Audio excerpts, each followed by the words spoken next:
The FBI issues a new high alert. The Bureau warns there could be more terror attacks against the United States in the next several days. New video of U.S. forces hitting Taliban targets as President Bush reports, quote, substantial progress in the war.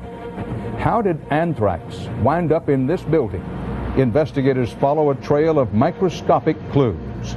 And America in mourning, pausing to remember the neighbors we lost to terrorism 1 month ago today.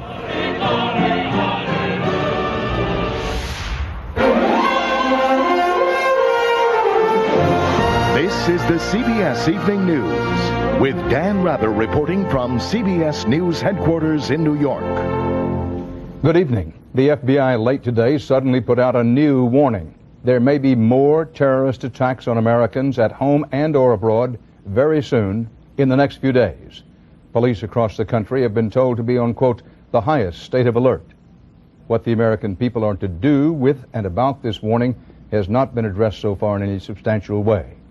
It comes as President Bush is reporting what he calls substantial progress in the war on terror, and as the president is about to answer questions about all this in his first primetime news conference. That'll be at 8 Eastern Time tonight. For the latest on what's behind this new terror alert, we go to CBS's Jim Stewart in Washington. Jim? Dan, U.S. officials say the latest warning is the result of a CIA analysis of several intercepts and intelligence findings that hint that terrorist acts in the near future could occur. One source said it was a steady burst of overhead communications, internet chatter, and other indicators that led them once again to urge Americans to be alert. It's hard to imagine, however, how much more alert U.S. law enforcement and the military could be. It was only 4 days ago that the FBI went to its highest alert ever following the start of the U.S. and British bombing campaign in Afghanistan. That prompted new layers of security at the nation's airports, increased harbor patrols, and security reviews at all of the nation's nuclear power plants. The latest warning wasn't specific. It reads, certain information, while not specific as to target, gives the government reason to believe that there may be additional terrorist attacks within the United States and against U.S. interest overseas over the next several days. That Osama bin Laden and his terrorist network would like to carry out such attacks certainly comes as no surprise, since both bin Laden and his spokesman recently called for a holy war against the United States. What appears to be going on here is that no one in government ever wants to be accused again of not warning the public at the first hint of trouble. So we may be seeing a lot more high security alerts in the future. But what is also happening, officials suggested, is that the terrorists may be testing us. What better way to study U.S. defenses, they suggested, than by hinting at an attack just to see how we respond. Dan? Jim Stewart, live in Washington. When CBS News tonight asked the Justice Department what the public should do about this new terror threat and alert, spokeswoman Mindy Tucker said, and I quote, "We hope the American people will be on their highest alert and that they will use the new information to be prepared but not panicked," unquote.